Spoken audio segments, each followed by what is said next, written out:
Hey, I'm Doug, and welcome to Doppler's Gear Garage. In this video, we are checking out the Tech 21 Power Engine Deuce Deluxe. At the top there, you heard me using my Ernie Ball Music Man into the US Steel, into one of the Deuce Deluxes, and I was using the XLR out to go direct out into Pro Tools, which is kind of the heart of where the Deuce Deluxe really got its start. Back in the day, Tech 21 pioneered the concept of taking amp and cabinet sims and putting them in the Sans amp. Sounded so great going into the PA or for direct recording. The players came back to Tech 21 and go, how can I take that sound and amplify it in a live situation? And folks at Tech 21 were like, And that was the impetus for the original Power Engine 60. The Deuce Deluxe takes everything that was great about the Power Engine 60 and makes it 10 times better. Most notably when you first plug in, because of the deeper cabinet, when you want it to, it sounds and feels much more like a 412 cabinet. It's awesome. But because it's ported on the back, when you want it to sound and feel like an open back cabinet, it does that as well.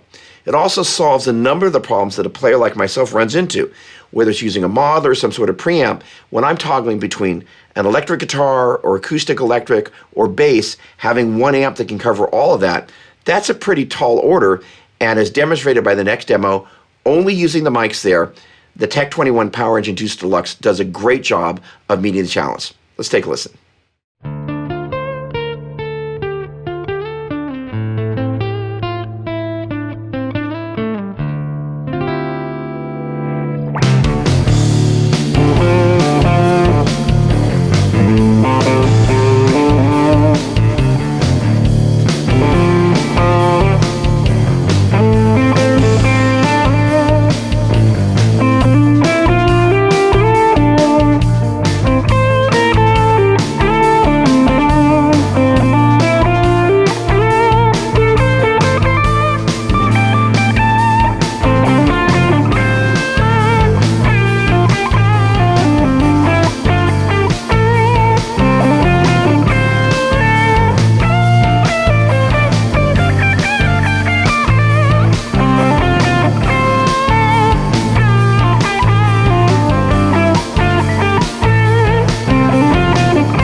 There are a couple of things happening there that I think you're going to want to know about.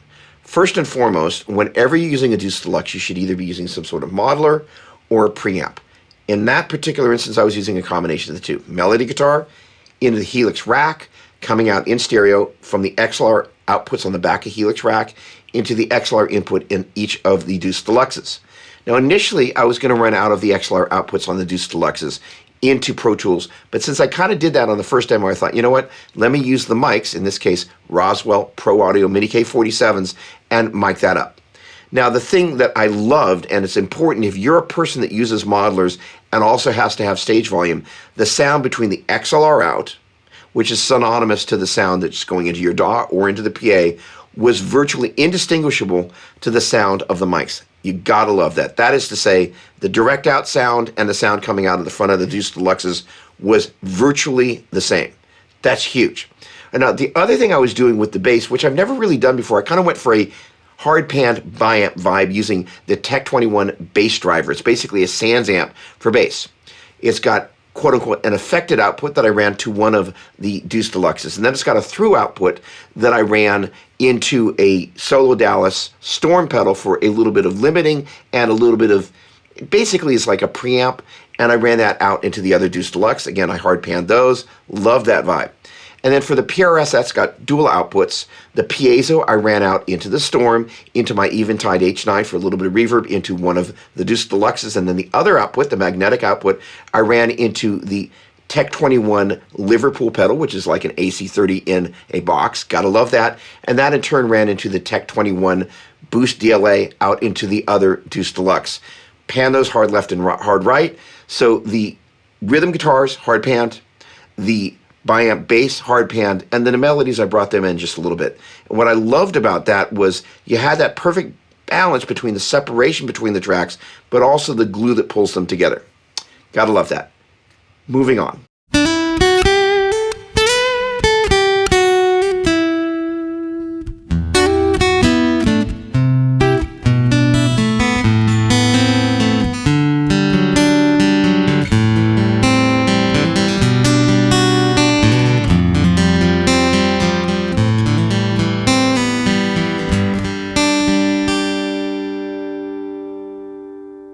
There are a number of features on the Deuce Deluxe that are particularly well suited for acoustic electric players, and in combination with the amazing things it does for electric guitar players and bass players, for somebody like myself, being able to have all that in one box is huge.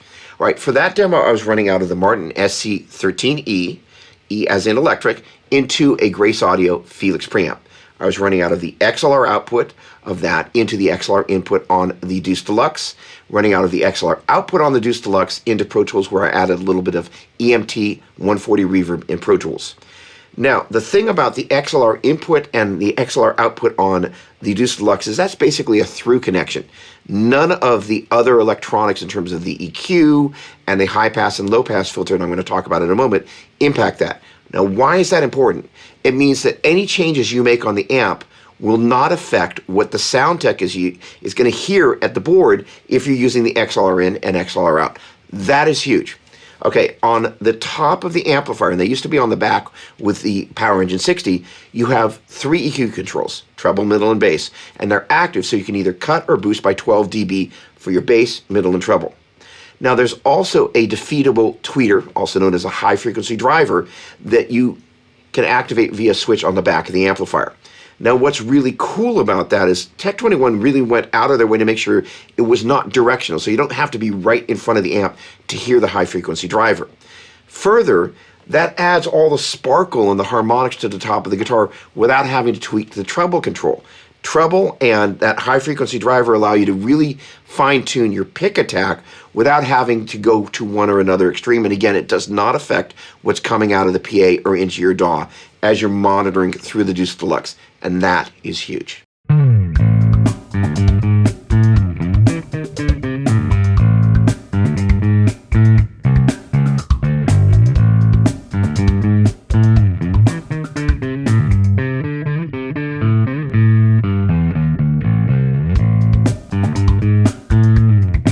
For that one, I was using my trusty American Original P-Bass into the Bass Driver DI into the 1/4-inch input on one of the Deuce Deluxes.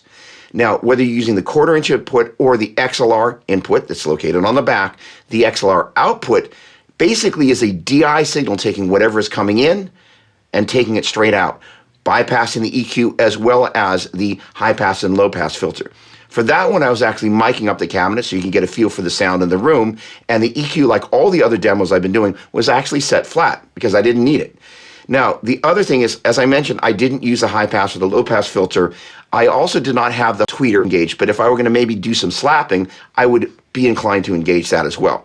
Couple of other things that I think you're going to want to know about. There is a 1/4-inch aux input, so if you want to run something like a looper or a drum machine, which is great for a bass player, that's easily on board there, and because there's a headphone output, you can have silent practicing in your hotel room. It's 200 watts, 12-inch speaker, like I mentioned before. There are ports on the back of it, so it kind of can give you kind of the best of both worlds because of the added depth compared to the Power Engine 60. You get all this great low end, but because it's ported in the back, it breathes as well. All right, for more information about the Power Engine Deuce Deluxe, I would invite you to visit tech21nyc.com. And also, I would encourage you, if you haven't already, please subscribe to the channel here. Don't forget to ring the bell and like the video. It all matters, and it all is a help, and is greatly appreciated. Thanks so much for watching. Cheers.